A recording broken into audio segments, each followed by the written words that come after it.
Hallo? Hallo. Hallo. Ja? Ja, wir sind dabei. Hallo. Jetzt muss ich auf Galerie schalten. Ja, okay, right. Ja, Wo ist denn So. jetzt Galerie hier? Irgendwo oben. Ah, okay. Dann sehen wir uns alle. Ja. Gut. Da sind inzwischen 4 andere. Ja. Und ja, es ist auch genug. Das habe ich mal irgendwo gehört. Es war ein Konzert, ein großer Pianist. Also yeah, let's switch to English, okay? Okay, So Yes. Your mother's tongue. yeah, thank you. Right. I mean, no, actually more fathers. Yeah. Okay. So there was a concert where very few people were in the audience. I think it was a little bit sabotage there, so they didn't put the promo. And the pianist said, "Well, everyone who counts were there, so the person that count are already here, and the rest, God help them if they don't come, because I told all my students to be here. It's part of their education. It's not optional. It's mandatory. Anyway, let me say a few words in the introduction. Look, we have another one here waiting to be admitted. It's Bogdan Baciu. Maybe you've heard of him. Who's Oh, that? Who's that? Yeah, who's that? I don't know. Bogdan Baciu. Never heard of him. oh, there he is. Yes, yeah. Well, he's look. I can't see him. Ah,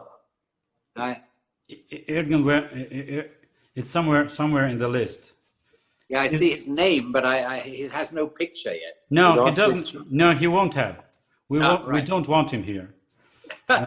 He would take over all the. He would upstage us. So don't. Okay.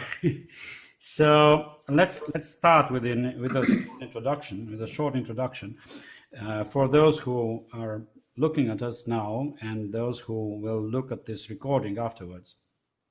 We have here as my guests two very important personalities in the musical world. Yeah, why? Don't laugh. I was laughing at what Bogdan had just said. about the message of Bogdan. Yeah. A hug to everyone. Okay, I'll. What now? I told you he was going up stages. Yes. So Just go on. okay, two personalities, international personalities, and very important personalities in the cultural life of Germany, and more precise of Düsseldorf and the surroundings, like Düsseldorf and Duisburg, because the theater that they're leading there it has actually two houses. One, the main house, I mean the big house in Düsseldorf, and the second one in Duisburg. And we are talking about two of the most important persons in the management of this opera. It's Mr. Christoph Meyer, who is the general manager, and the head of this opera, and Mr. Harrison, who is the director of the opera section. So it's the highest persons in the pyramid structure of this theater. We have to say theater because that's the denomination that I guess you have there. It's actually opera, it's ballet, and it's a very complex structure there. And I think in this context, I would like to ask you, in whatever order you want to answer, how did you get there? Yeah, I'm very curious. I mean, I have a little experience in this direction also here in Romania, but I'm always curious. How did you get to do this? So I think the elder person should start, Mr. Harrison. Oh, right. How did I get to? Well, my way to this position was a bit unorthodox. I mean, basically, I wanted to be a conductor. And I started working as a repetiteur at Covent Garden Opera House. But I thought, you know, the conductors we had there, apart from Carlos Kleiber, he was pretty good. But the others, I mean, all of us repetiteurs thought the other conductors were not nearly as good as we were. And we all wanted to make it as conductors. And I was told, when you come to Germany, then you can conduct. So then I played an audition for a gentleman from the, as it was then called, ZBF, the one of the big agencies in Germany. And he said, oh, come over to Frankfurt. You know, that's a good place for you. So I came over to Frankfurt, did an audition, said I wanted to conduct. They said, well, you know, that's not really what we had in mind, but maybe. So I came to Frankfurt.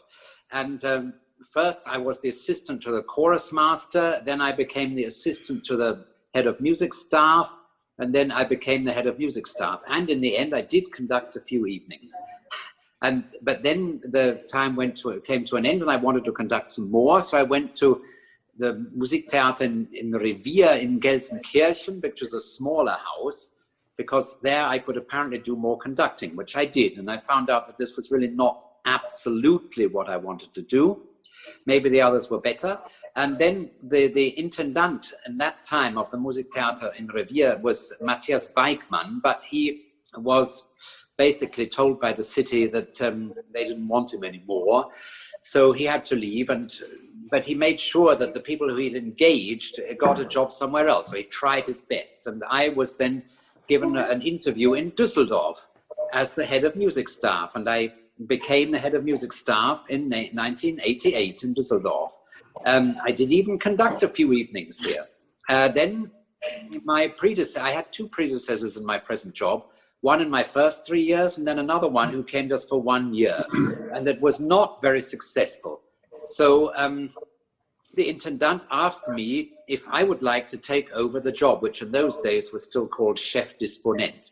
And well, I thought about it, and he said, but there's one thing, you won't be able to conduct anymore. So I said, well, that's all right, because I decided by that stage it was not so my thing. And so since 1992, I have been planning the seasons in Düsseldorf. 1992, that's, yeah.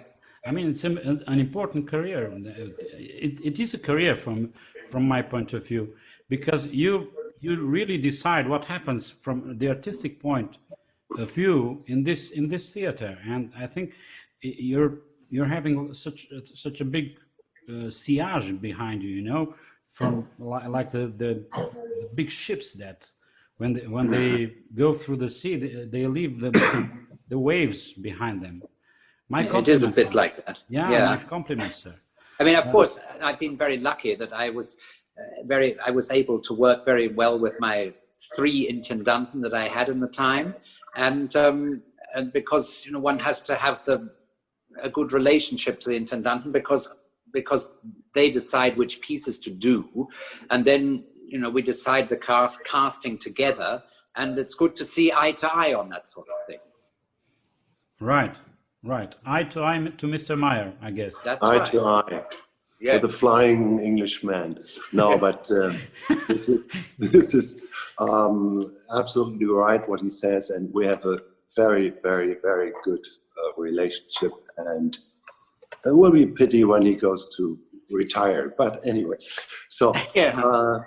you know, no, my person, I studied. Well, I went to school near Hamburg, in a small city there, and then I went as far away as I could in Germany. I went down to Munich, studied musicology and theater science, things like this, and started already in that time working as a director's assistant. And then suddenly, after 4 years, when I left Munich, they gave me an offer in Mannheim, which was one of the biggest repertoire house in the 80s, to work there as a director's assistant. And I did that job 4 years, which was very, very hard. you had to, we were two assistants and one elder Spielleiter, like you call it. And I remember April 87, we had 24 different operas in 1 month, which means with two assistants, you go in the theater at 10 o'clock in the morning doing a rehearsal of Don Carlo, duet, whatever. 12 to 2, you do the Marry a Widow or whatever rehearsal, and then 5 to 7, you rehearse Flying Dutchman, whatever. And then you have to go to the performance to take care of Aida. So that was a long and very, very strong and heavy but good experience. After that, I went to Cologne to work in the same position and also directing little things in other places. I had a nearly similar dream like Stephen, because I wanted to be a very big and successful director. But at one point I decided it's better to find the talents and put them together and let them create. So and then I worked 5 years with Michael Hampi in Cologne Opera as director's assistant. I taught in the music university, did little productions with them, and did revivals of productions in Japan or Venice in the old Fenice, in France, in Bastille or Montpellier, and in Spain, and things like this. And after in 1995, the intendant had to go, Mr. Hampe, after 20 years, and I got a job in Barcelona in the Liceo as an artistic production director. What I did 5 years, learning a bit Spanish and Spanish mentality. The point was the responsibility was the creating also the operas, what we do, and a lot of things, co-productions with England or Hamburg or Italy, whatever. And then I got the offer of Götz Friedrich in Berlin to be his right hand for the last 2 years. He died in 2000, Deutsche Oper Berlin, yeah. And he died in 2000 and 2001, and then I left. Parallel to that, I had a contract as an artistic advisor at the festival in Granada in South Spain, in the Alhambra, which was fantastic. 3 years in the summer, working there 2 months. And after that, I went to Basel, Switzerland, as the artistic director, Operndirektor, like Stephen now is here, so the second man. That was up to 2006, and then I started in 2007, in January, the same job at the opera in Leipzig as Operndirektor, second person. And after 3 months working there, I had a contract up to 2011. I suddenly got the offer, first time in my life, to become intendant of Deutsche Oper am Rhein, or to be one of the candidates. And in the end, they said, okay, you're the one. And now it's you always get a contract for 5 years, and they relonged it now the second time. So now it's my season 11, and it will be up to 2024. That's it. Wow. Short. Short. Yeah. Too much talking. Sorry. No, man. You can make it as short as you like, but it won't be very short because your experience is so extensive. Well, actually, that's why I invited you. Not only that we get along so well, but I invited you because your experience is very extensive. From artistic point of view, because both of you were active artistically, but also from the managing point of view. So the advices that you can offer for the young people that are starting this career, not your career as a manager, but who knows, generally the artistic career, they could find very interesting information in what you can tell them. You can reveal them because you come from the inside of both of domains, from the artistic, from the practical domain, and also from the managing domain, who coordinates all this. So Marius, I think that's the important point, because that you have to have experience, like Stephen or me have to have a lot of experience about the things the people you're working with are doing. You know, for example, I was singing in the little theater of my hometown, Lüneburg, one of the smallest theaters. I worked 4 years as with a fixed contract parallel to school as a fixed chorus member. There was a chorus of 20 people and 10 extra and 10 professionals, but with everybody with a fixed contract. And then later, I worked on a tournée with the Schauspiel, doing props and stage management and giving the light cues and all this shit. So it's a good experience. The more you have, the better.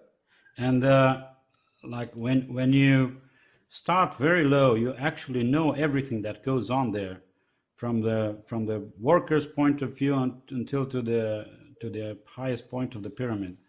You never know everything, but at least you have an idea. Yeah, you've done it for yourself a bit, and so that's a good thing.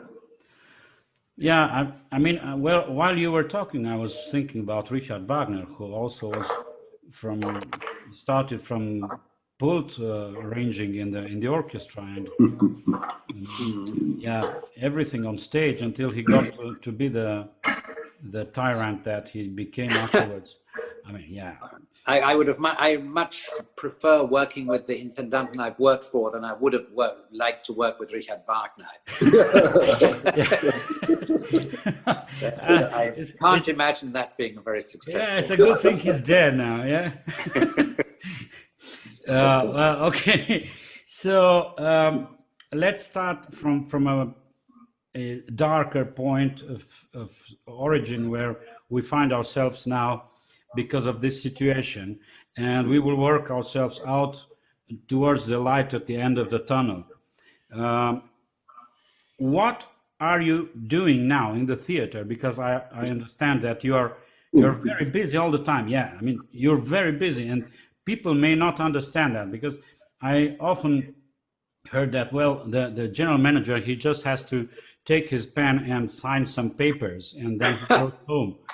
So what? So that's like the people asking you, people from the other world outside of the opera, are you working in opera? What are you doing during the day? Yeah, what's your real job? Yeah. Signing. Yeah. Okay. So what's happening now in your theater there? Well, this is This was plan A. Yeah. You know, the season 2021 with things like Bohème, Macbeth, Sonnambula, André Chénier, big operas in the Carmen and Magic Flute, Fledermaus, Aida, and all these things were planned long time. And, yeah, we've been working on this for the last 2 years, I would say. Yeah. And now we have this shitty corona, and in a period of about 6-8 weeks, Steve, I think that's right. We changed the whole, and we came to plan B. Plan B. Yeah, but still very well organized. No, but it's like, this is like a miracle that it was possible to change from big operas to small operas with a small orchestra, little cast, and things where you can direct in the way of distance, and you have all these laws of keep the distance between the chorus members, the singers, in the orchestra pit. So this is up to the end of this year, up to December, a plan which hopefully works in the sense of the law we have to follow right now because of the corona things. I mean, it's quite something to think that this plan A, Yeah. as we said, we've been working on it for about 2 years from the very start to the finish. It was the majority of my work in this season was finishing and casting plan A, so that was ready around February. That was all finished. And I thought, oh, well, that's got that done.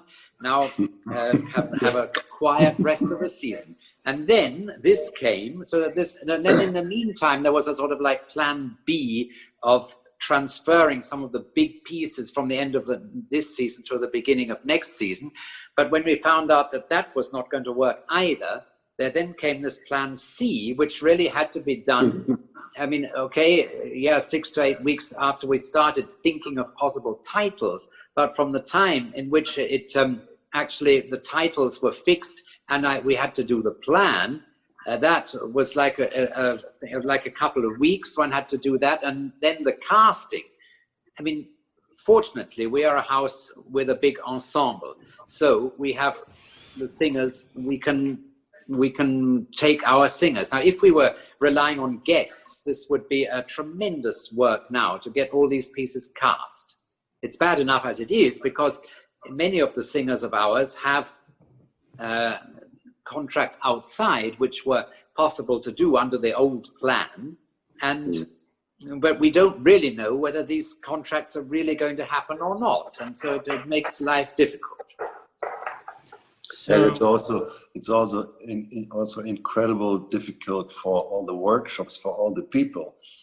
You know, just to give some numbers, we have right now here like 560 people, 70 people, fixed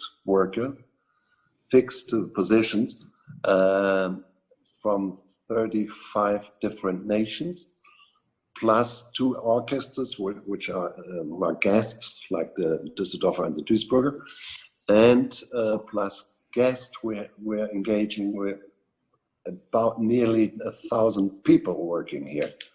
And to muggle around this puzzle is incredible, you know. Well, is Just it actually give some numbers? Yeah, is it actually a situation of questioning the survival of this big ensemble, or is it only a suspended situation between the high levels of activity? So, do you expect it to go slowly back to the normal, or is it? Hopefully. Yeah. Hopefully, yeah. We hope. Yeah, we all hope. But I'm just asking because I'm sure you also have some informations that help you plan a little bit further, or you're asking for information to help you plan.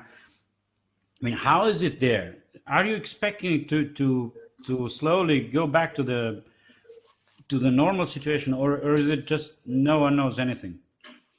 You know, that was the same question this morning in the big meeting of the board. It's a board of 25 persons, politicians and friends of the opera and so on.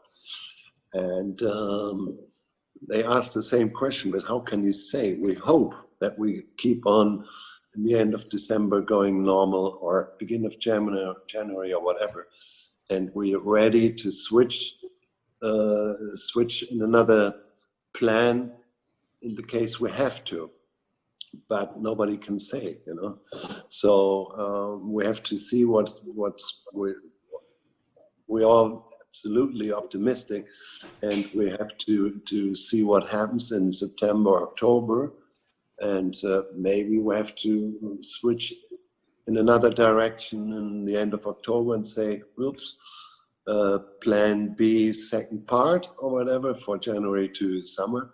Or we come back to plan A, and we see. But we're ready to switch. Yeah, I've heard, for instance, the Metropolitan Opera canceled the whole season.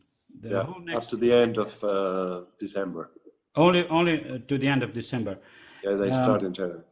What what do you mean? Because the situation of the arts is very difficult generally. Does this crisis now mean the coup de grâce for arts?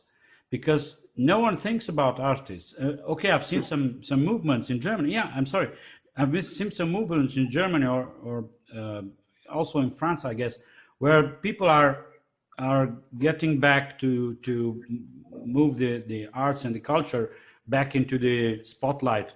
But generally, politicians don't give a shit about arts. So No. that's the general situation when it's good. So what's happening now? Because are we going someday to be at least at that level that we were before? We hope. Hopefully, you know, Yeah. I just can't tell.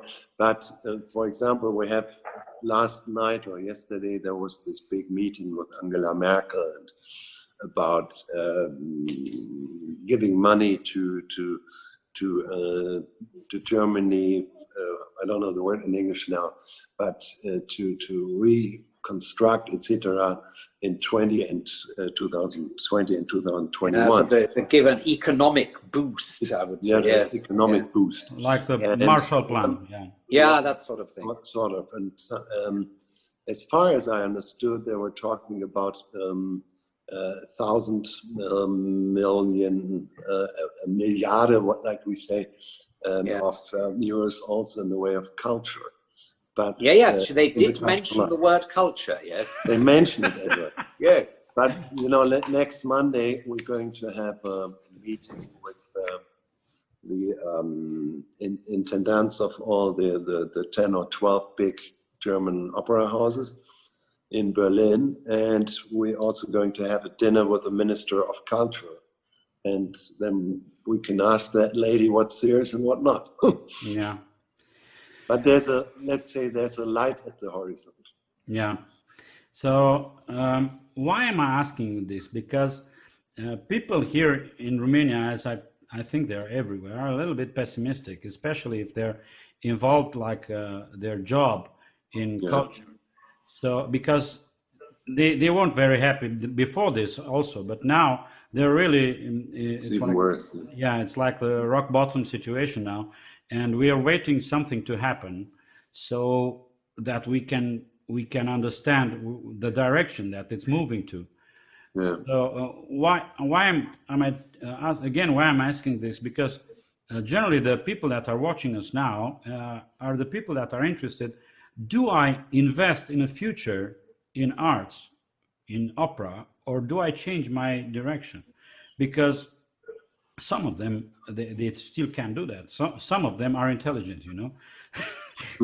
Some of the We have some. Yeah. Some of the singers are intelligent. They can do something else too. Yeah. Some of them are here. Yeah. So okay, let's say there is a hope, because I don't think you can say much more than that. There is a hope. There's a light, even small or faint at the end of the tunnel. So let's go back and say it's gonna get better. It's gonna get back to the normal. Just one point, Marius, because we have the Stephen Vorteil is the advantage in Germany that if you have a fixed position in an ensemble or in an opera house, you're quite safe up to today. So if you reach that position, and so everybody who's working here can be very, very lucky, because there might be a time of less money or whatever, but they have their job, which is signed and fixed and contracted, which is very different to other countries, as I know. And if you have the chance to get a job in this system here, it's very good. So yeah, it's like some of net. the people, it's safety. Yeah, I mean, it could lead to a rise of the number of singers who are in ensembles, because maybe some. I've thought about this a lot as to whether there will be so much money for the arts in the next years. And of course, this could make it better for many houses to have less guests and more ensemble singers. This might happen. We have to see. Right. Yeah. Yeah. So let's go from the point of view that things are going to get better. They're not going to be brilliant, I think, but let's think they're going to get better. That's the main point of your life. You have to be optimistic. Yeah, that's it. I've seen a small clip with Anthony Hopkins with a motivation speech, and he said when there is no rain at all, you just have to keep digging trenches because the rain will fall. The rain will fall. The water will be coming. So just keep digging trenches. Be prepared. Yeah. Or like Napoleon said, you just have to be prepared, and the victory is for those who are prepared for it. Let's switch now to how you think young people should be prepared for this victory. Well, the main thing is that they should be as good as possible, because there are not nearly, as we all know, there are many more hopeful young singers than there are jobs. So the best thing is to practice so much that you are one of the best, and that the better you are, the more chance you have. But is competition a good thing?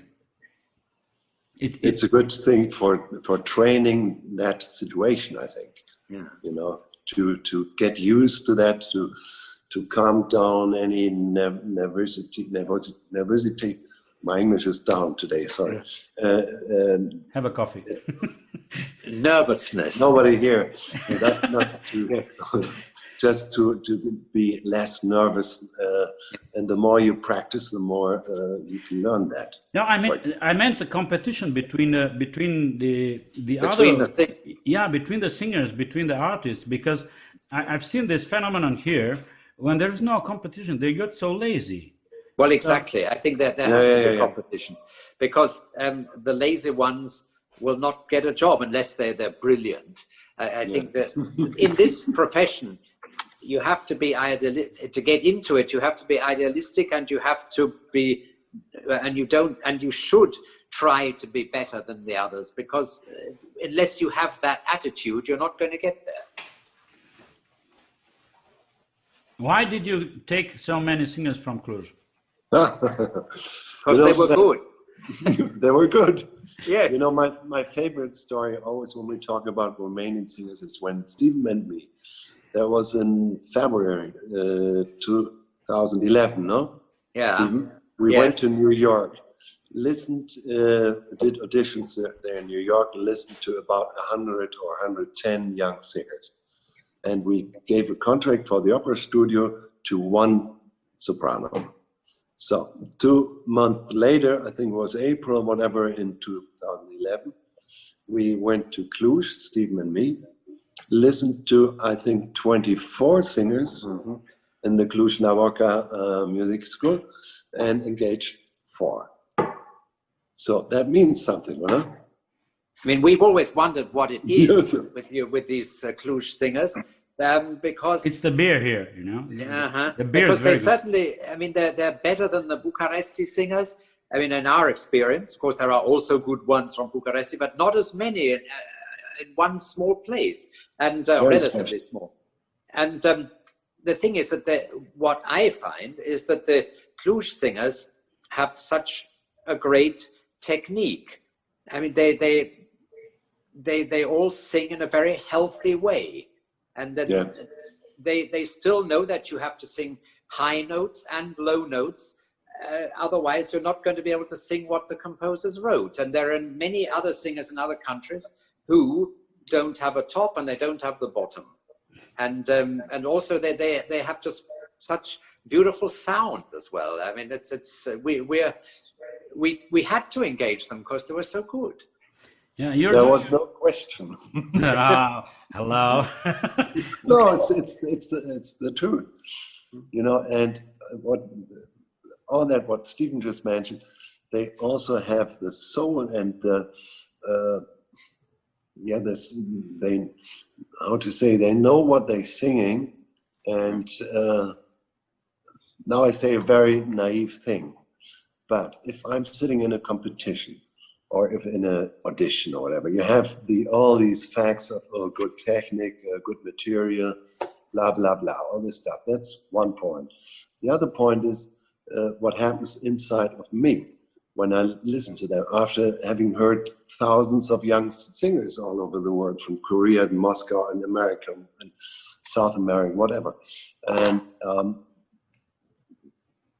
don't take it so naive, but I think it's right. Then you come to one point that you have there's somebody singing and he or she touches you in that way that you have these goosebumps here. So, that's right. Wow. That's wow.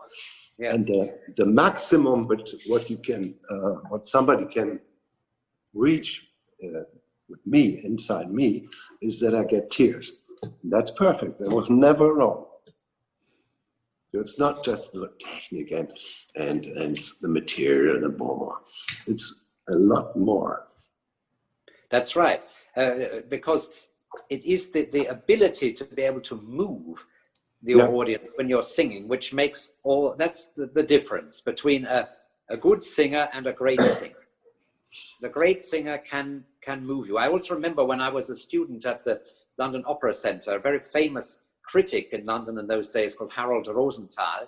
He gave us a lecture, and he said the magic of opera is when, just like a portamento can give you goose pimples, when someone, like if you hear Sir Callas or other singers of that nature singing something and it does something to you, and that's great art. That is the magic of opera taking place. And after he'd said that, I realized what he meant. Yeah. Can you learn that, or is it born?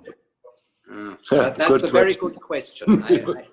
I've never known the answer to that, because as a coach, I have the feeling that you must be born with it. Yes, because I have never been able, as a coach, to create that in someone who's not able to do it. I think if you don't feel it, you will never get it. If you don't feel it inside. That's right. You have to know exactly what you're trying to express and be able with the voice to express it in this amazing combination of music and words and singing. And I think, yes, you have to be born with it. Yeah, I've seen in my career as a teacher, I've seen a few people, a few artists who at the beginning, even if they had the instinct, they didn't know what it was. They didn't know to manage it, to use it each and every time. So it came and went away. So I mean, you have to have it perfectly agree with that, but you have to know how to use it, and that's exactly, because practice. You can have it even without having the technique, but then you have to learn the technique to be able to do it, because the ability to move may be within you, but it's only when you get the technique that you know how to use it. So it's talent, but also practice, or yes, practice with a little bit of talent. It's a mixture. Yeah. Yeah, who said that? It's 90% transpiration and 10% inspiration. Yeah, I don't know. Oh, there's somebody new. Yeah. No, just came and went away. Yeah. Yeah. They know I have a gun here. No, I have a gun here. So if they don't go in, it's just like... it's not Mr. Baggio. No. It was a female. Yeah, it was some female rebel.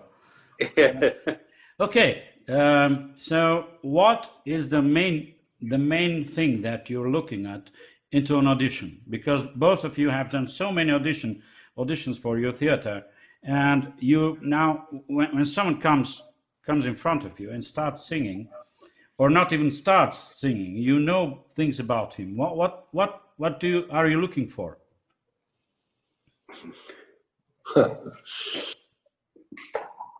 That's that's a bit difficult to explain, because sometimes you just look for, I need a soprano, I need a bass, or whatever. But when you need a soprano, and there are 50 sopranos that audition for that position. For me, the important thing is, well, there are in a certain degree of importance. Firstly, is this a voice I want to listen to all evening?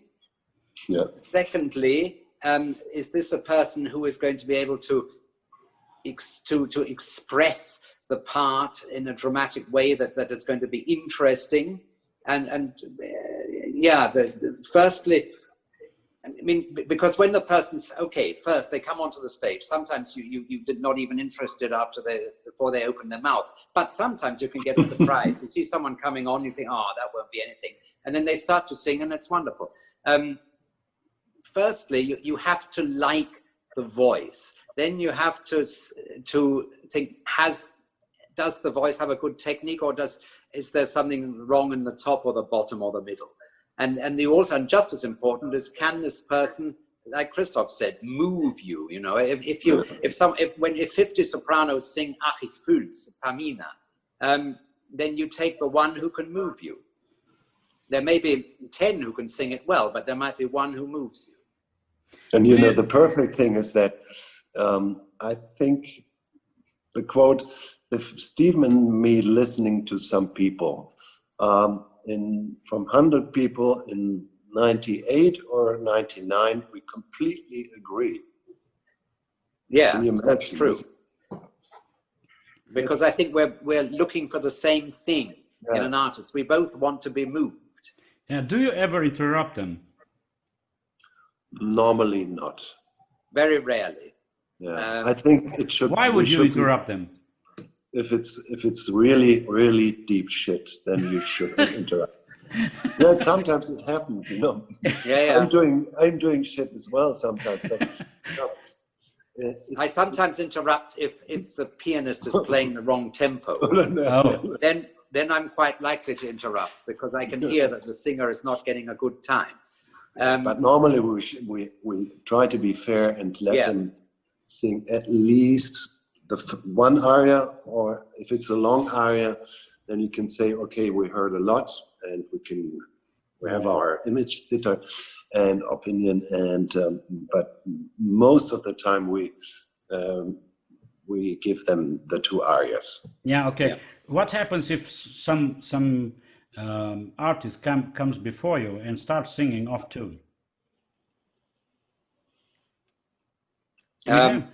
Well, no, we just let them. I mean, sometimes if there was a very good voice but was not well in tune, we do sometimes ask, could you hear the piano well? But that's about it. An escape pod, you know. Well, do you know where the fire escape? Have you seen the pianist? Yeah. Did you eat well? Yeah, because I mean, obviously, if someone has a tendency to sing flat all the time, you think, probably, then they always do. But you just want to make sure. Sometimes they say, oh, I really couldn't hear the piano at all. But I think that's also just an excuse. If someone sings out of tune, then that's a bad sign. Yeah. So my young listeners and watchers, don't ever sing off tune, like I tell you so many times, because not even I will shoot myself. People will shoot themselves when they hear you. Okay, so let's. Oh yeah, I'm and sorry. Your teacher is right, young people. Yeah, I mean, I tell him I'm always right. So okay, sorry. It's just me. It's just me. I'm a genius. What I can help myself. So okay. So what about repertoire? I think. What about going to an audition with the wrong repertoire? That's not good. It happens quite a lot, unfortunately. I mean, the one thing is, I find it good to sing things which your audience knows. You know, sometimes people come with things you've never heard of and think they're being totally clever to do that. I don't think that's a good idea, because we as listeners, we have to have some comparison, you know, and if someone sings a piece that you've never heard in your life, then you can't always tell whether you like them or not. Okay, if they have it on their list, we can always choose it as a second piece if we want to. But it's best to start with a piece which you know. Now, there are indeed many singers who try to sing a repertoire which is too heavy for them. But we will hear that straight away and then say, well, do you have anything lighter? Yeah, do you have some Mozart? Exactly. Yeah. But you know, that's the problem. That's the problem of the teachers as well. And then when we have these papers of the name, and so I always, in that case, I write down, shoot the teacher, you know, because I had some experience I went 3 times to a competition in Belém, which is in the Amazonas Delta in Brazil. Wow.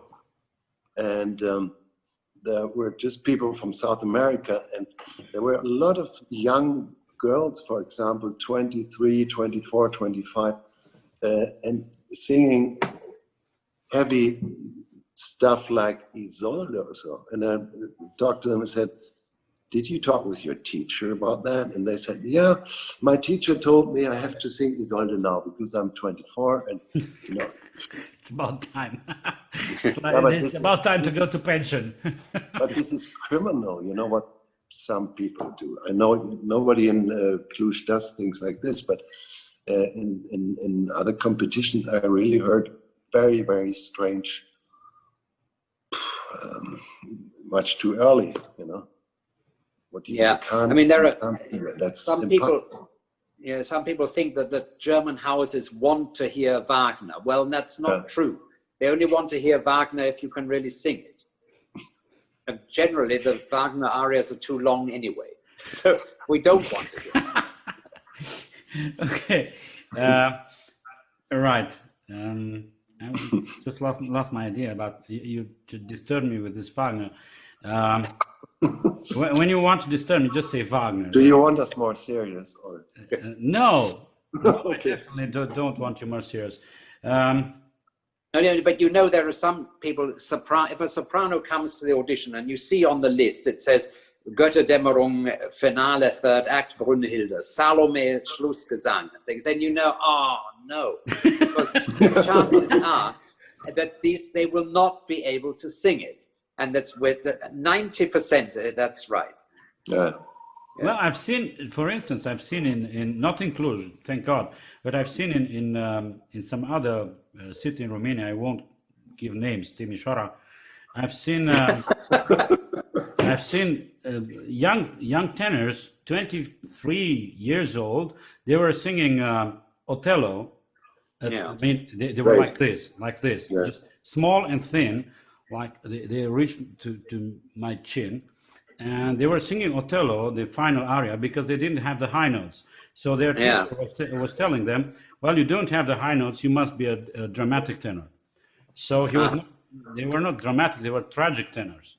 So they didn't get anywhere.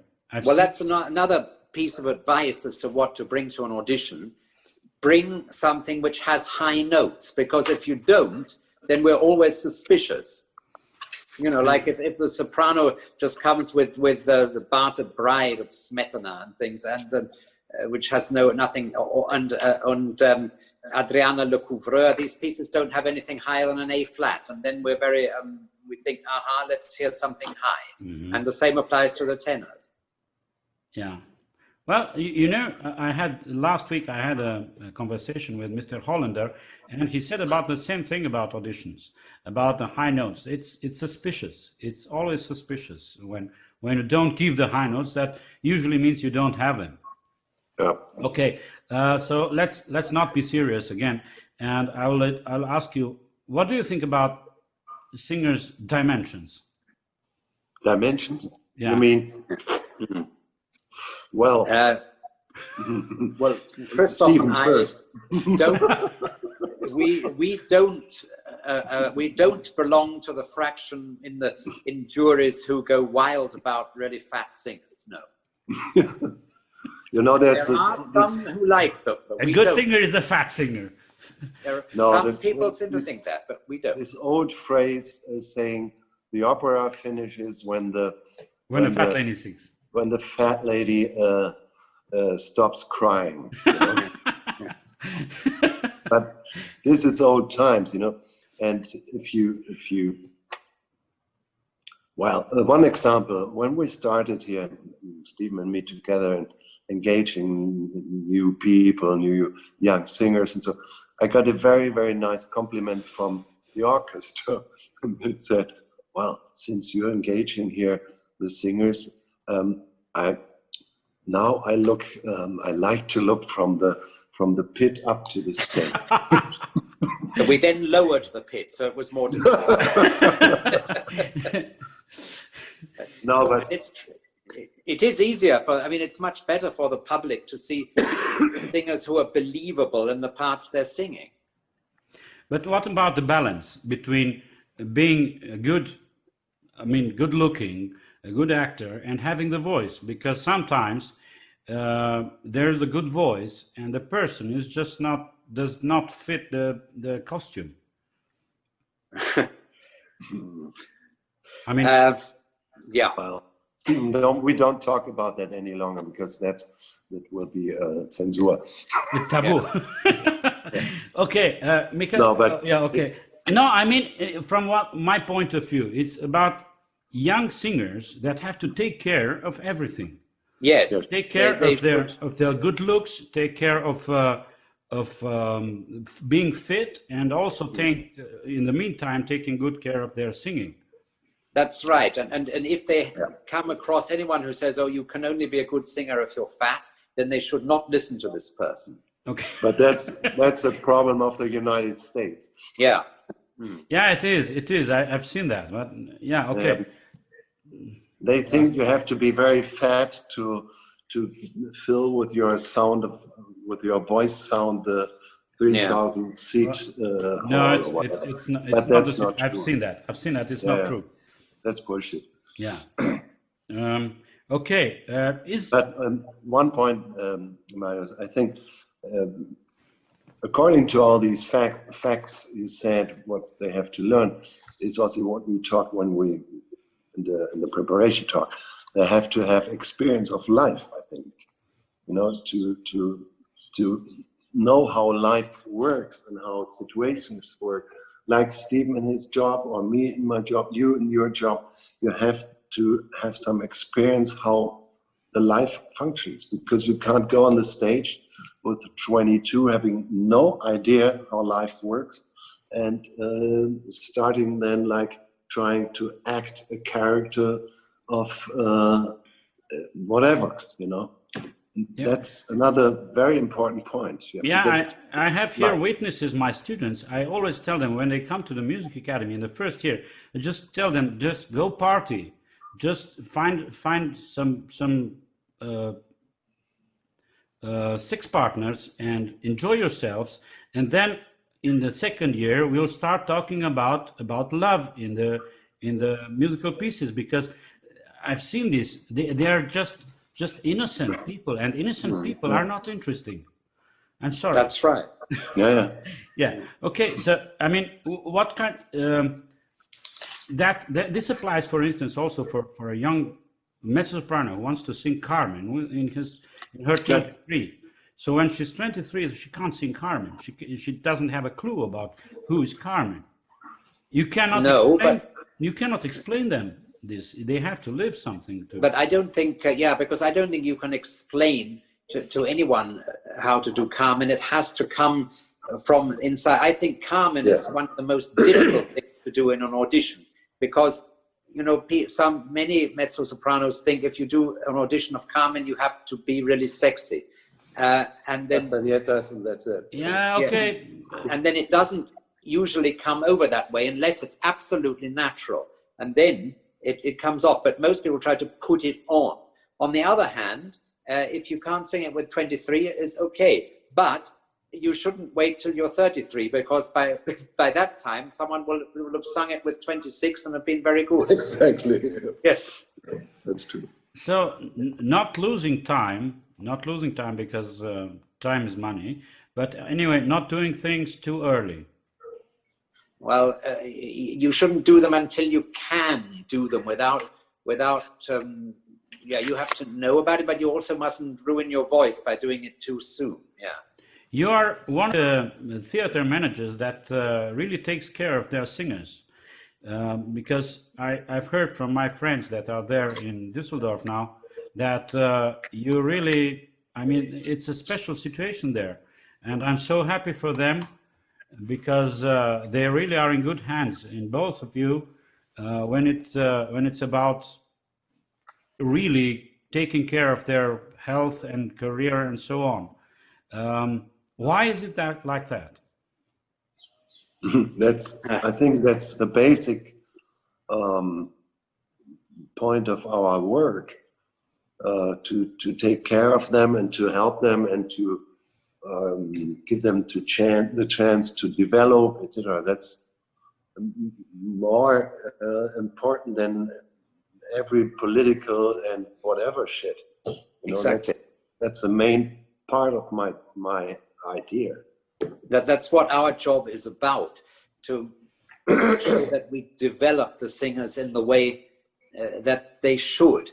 And it is also a question of knowing how voices develop. But I noticed that this is, I mean, it's one of the points of this profession that many people hear singers differently, you know. I mean, we have singers who we like, and then there are other colleagues of mine who tell me, oh, this singer's really good, and then I hear them, I think, well, I don't think so. But it's just as well that it's this way, so that more people get jobs. Otherwise, only the same would get jobs.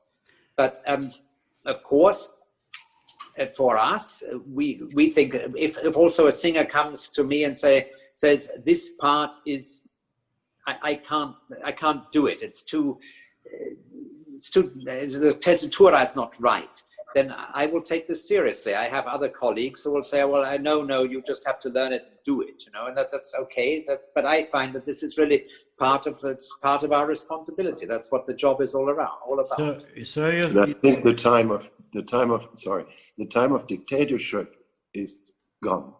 You know, that's last century.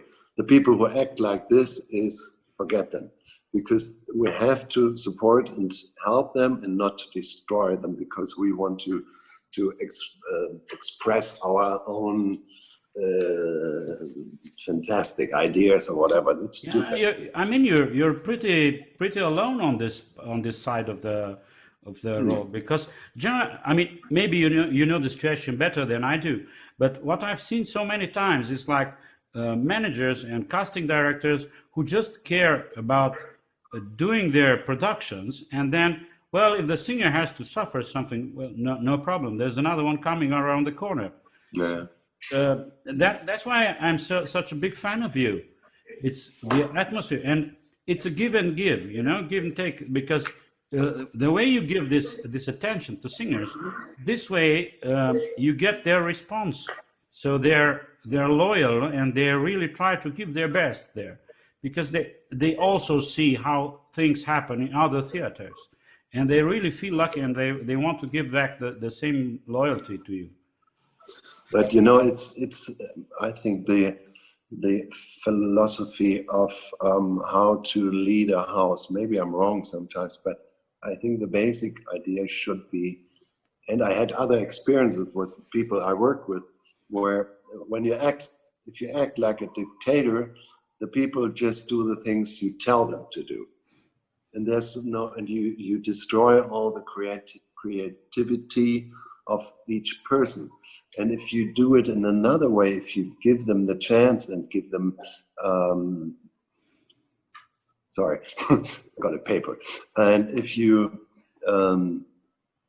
give them the freedom to be creative and give them the chance to let out their own ideas, it's another story. That goes to all levels. I mean, even the stage workers. At least you should accept them and don't react like you don't like it. No? Yeah. It's just the way how to behave with people, I think. I think it's a sort of natural authority that one has to have, and an understanding, acceptance of everyone as they are. And then that's the particular, like with people on stage, if they're accepted as people, then they will be happier. Well, I think it's also a question of culture. If their culture is work and taking care of the things that they were entrusted with, this kind of trust that you give them will stimulate them. Right. Yes. Mr. Harrison, Yes. I understand you're a piano player that likes to have a song, Liederabend, with Yes. with the singers. Yes. Tell me, please, why do you still care about Lied when the rest of the world is like they don't care about some song anymore? I know. It's very difficult also when you see that the number of people who are prepared to come is so few in comparison, you know. But well, I like it because I find that it's a wonderful this combination of music and poetry, and to be able to express things in a miniature way. I think it's a wonderful, you know, you can make music between a singer and a pianist on an intimate scale, and I really enjoy that. But it is a sort of art which is, I can see that it's becoming a minority art form, because I mean, to be able to be a good leader singer, I mean, a singer has to be able to deal with the texts very well, and to be able to express exactly what is in the poem, because there's nothing worse than a boring Liederabend. I mean, I mean, I remember when I went to a Brigitte Fassbender singing the Winterreise, and she got you from the first phrase. You were hooked because she was so expressive and moved you, and that is what I want also from a leader singer. I hate it when you get these stuffed up penguins coming onto the stage and go, that's nothing. You have to really be in it and move your audience, and when that works, then I think leader's wonderful. If it doesn't work, it's terribly boring. So should the young singers, should they try to sing some leads? Should they study this? Well, if they're interested in it, yes. But also it is very good for dealing with music and text, yeah, because you can learn if you can do this thing of moving your audience. It's good to practice it with leader, yeah. I think it's very good for a young singer to try and sing this kind of pieces, because, for instance, if I remember well, it was Dieskau who said the lead is an opera in 3 minutes. Well, that's true. Yeah, it's so dense. It's so full of details. So the young singer practically learns how to deal like in the microstructure of the piece, and he can take this wisdom with him when he goes to the more extended works like a whole role, like an opera. So from my point of view, it would be very interesting if they at least get the glimpse at this world. I am suffering very much because I'm a very very traditional ways leader fan. I sang them a lot, and I enjoy every time I do it. But I see also that the audience is decreasing, and I did this, for instance, in an 800 seats audience in Bucharest, and there were about 200 places, 200 spectators there. So it's sad from that point of view. That's true, but it is very good practice for the singers. Like, as you say, to get like if you take a song which is as short as Tod und das Mädchen or something from Schubert, but if you are able to, in that one page, get the message over, then that's really a microcosm of art. Yeah. Yeah. Okay. What about singing in a foreign language that you really don't know as a mother language, but you try to do it. How difficult is to reach that level that people really believe you? Yeah. Yeah, that's difficult. I think to be a successful singer, you have to have a knowledge of Italian, German, French. I mean, these languages, you should have a certain, well, you should be able to know how the languages work, and then you can deal with most of the repertory that way. What I find is, for me, it is indeed very difficult. We've done some operas in Russian and some in Czech, and these are languages I have no idea of. Yeah, me too. I couldn't, as a coach, I could not work on these operas, because if I don't understand the words, I can't do anything as a coach. But what I do notice, for example, when we did the Golden Cockerel in Russian, and Boris Tatsenko was singing Dodon, the way he sang the text was so wonderful that even though I didn't understand a word, I knew that he was doing the text wonderfully, because he was wonderful at it. My honest opinion of people just singing like a parrot, these sounds which they don't know what on earth it means, I'm a bit more doubtful about that. I like singers to know what they're singing. I mean, I know when we did some Janacek, and we had a lot of singers who couldn't speak a word of Czech, so they just learned the sounds, and it's difficult. But that's just my opinion. Yeah, Mr. Meyer. Right, you're right. Yeah. Mr. Meyer. He's completely right for that. Because you like Stephen said, because you feel it when somebody. It's the Statsenko is a good example. My Russian is, I know, like 4 or 5 words, even dirty words, but but you feel when Statsenko sings that part, you feel that he's right, and you. But especially me, I love Russian language, and I would love to be able to speak it, but now I'm too old to learn it, I think. And but yeah, that's okay. the point. Let's go back to Italian, for instance. Yeah. How important is it for the young people to learn the language and not sing it like a parrot, like as you said? I think it's very important. You have to learn it.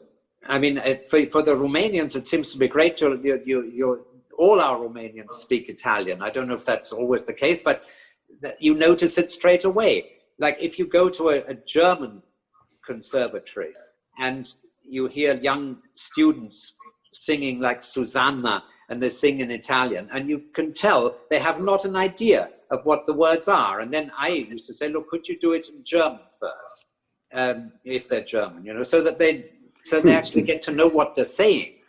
I think that it's for a singer, it's immensely important to be able to learn to speak Italian. Yeah, it's basic. Yeah, I remember. I'll make a parenthesis now.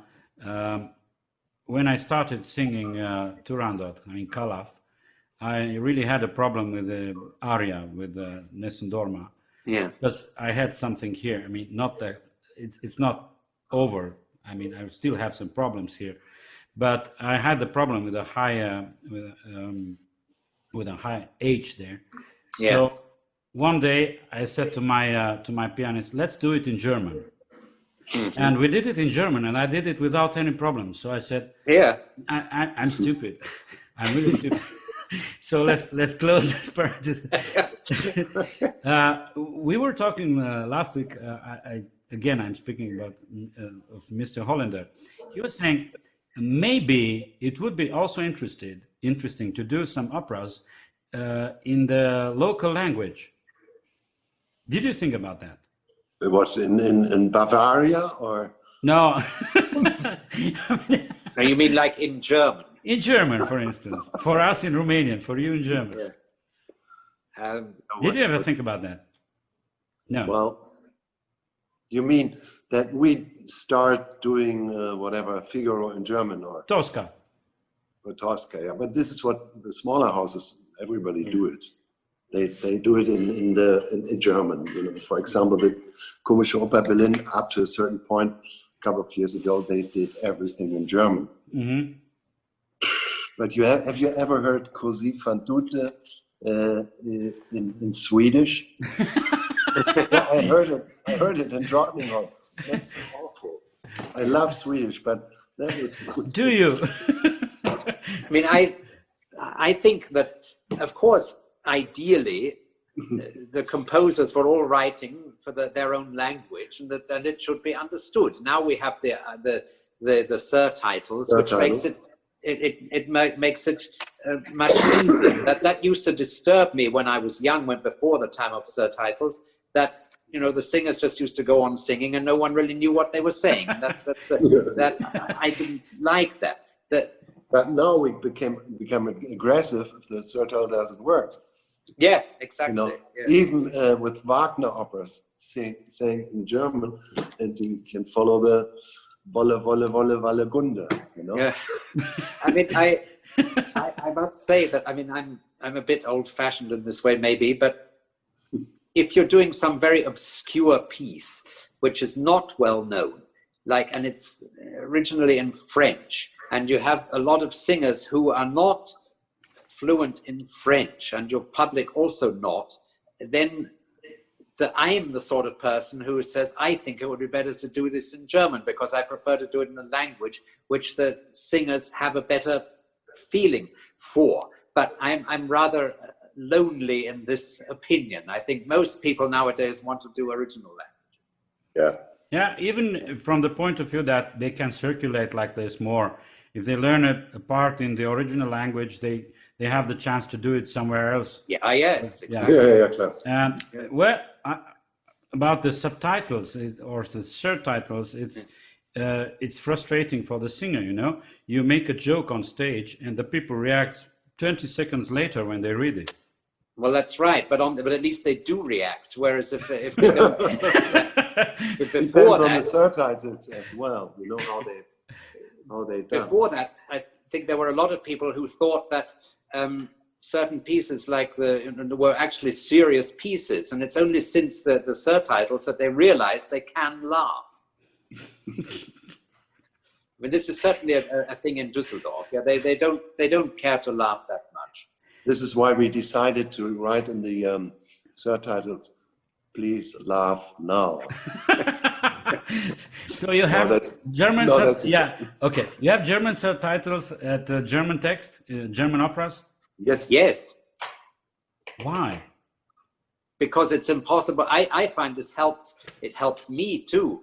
Okay, I understand. It helps me too, because I went there and I've seen it, but it's still shocking. I mean, in Germany. But you can't do a Wagner or Strauss opera where it is possible to understand all the words. And I find that the prospect of sitting through Tristan and Isolde, at least knowing what the words are, makes the evening shorter than if you didn't. Yeah. Well, and you know, we get hundreds of letters if not hundreds, but a lot of letters if one night the subtitles didn't work. Also in German opera. Yeah. What did you do with the surtitles? Why did you cut them? Things like this. Everybody's used to that, and I think it's good.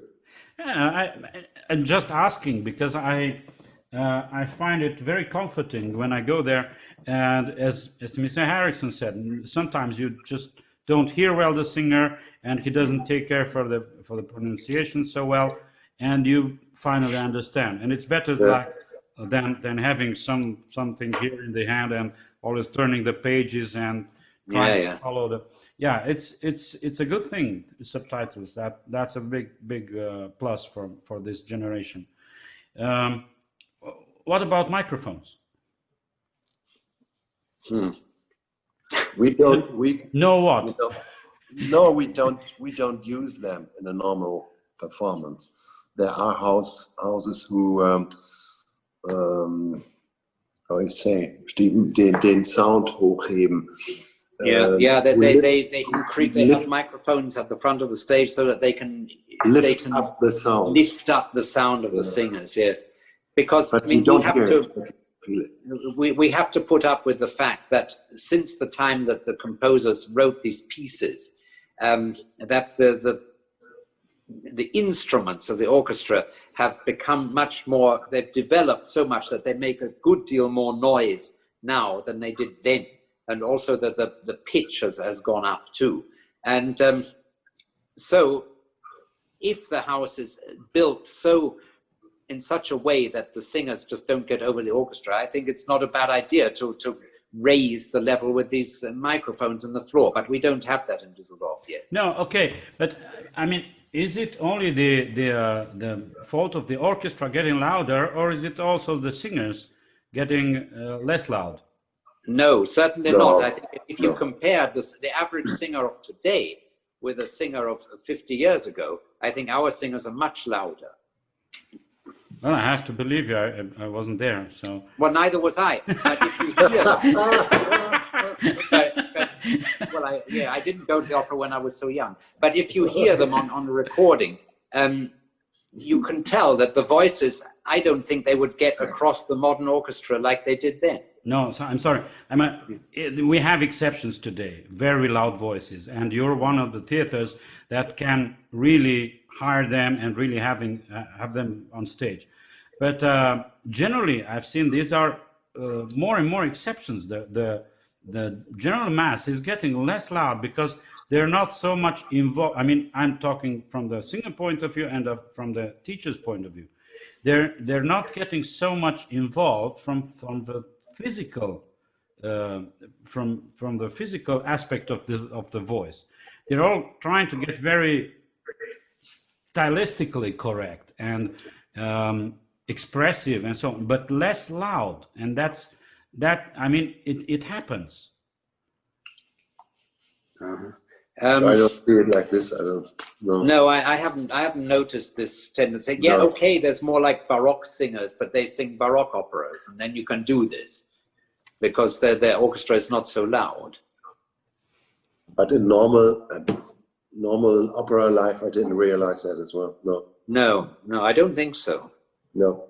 So why don't you, if I mean, not you, because it's not your case there that we're talking about. Why don't they reduce a little bit the orchestra? Just take a few instruments out of it. Discuss that with the conductors. Yes, exactly. The only things you can take out would be the number of strings who play, and that is not doesn't make much difference to the volume. Yeah. The volume is really created much more by the brass and wind players. Yeah, it's like don't look at the brass; it just encourages them. Basically, But of course, the strings also make much more noise than they used to when they. I mean, I think even when like Rosenkavalier was written, the strings played without vibrato, and that made much less noise.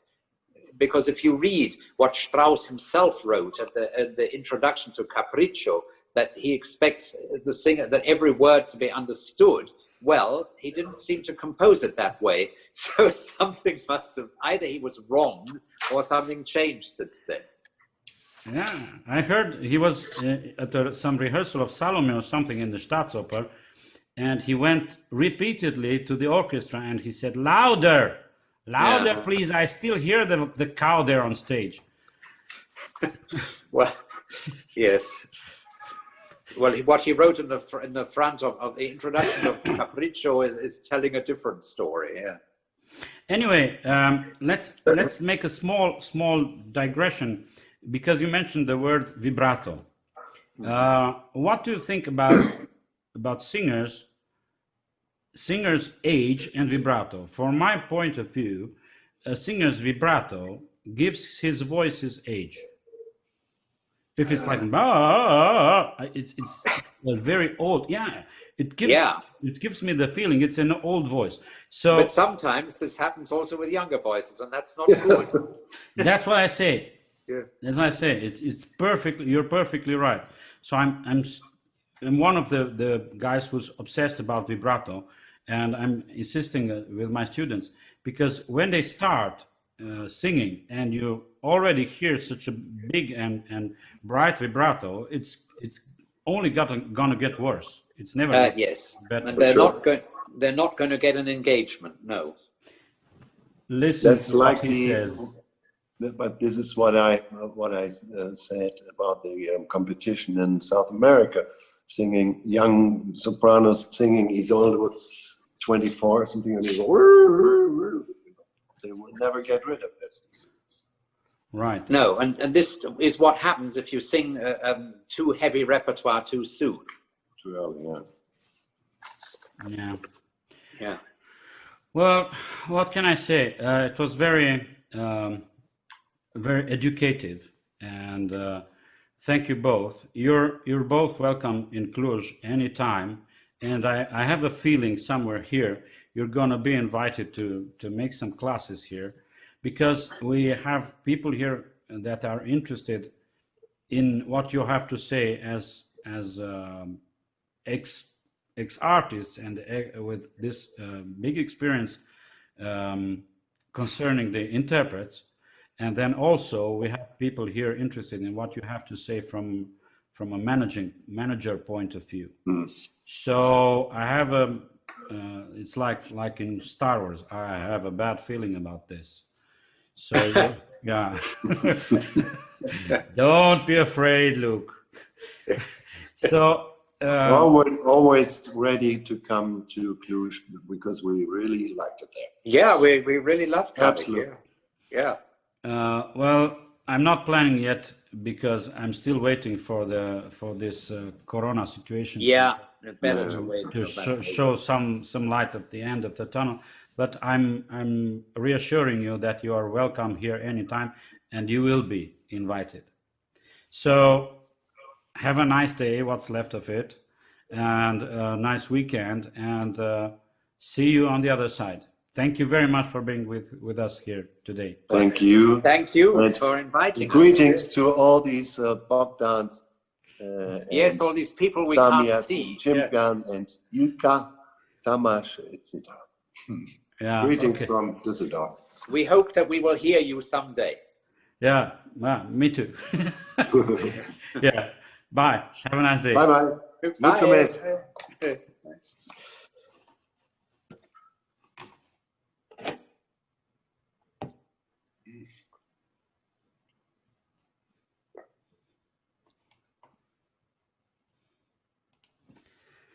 Dragilor, vă mulțumesc foarte frumos că ați fost cu noi astăzi aici pe aceste unde și sper să vă văd și la următoarele întâlniri. Nu pot să vă dau încă exact date și nume, dar intenționez să fac întâlniri pe voci. Prima întâlnire probabil că va fi o întâlnire cu baritoni, după aceea o întâlnire cu baș, cu tenori, soprane, mezzosoprane, fără contratenori. Și vă aștept cu drag. Eu am să pun în continuare anunțurile pe Facebook.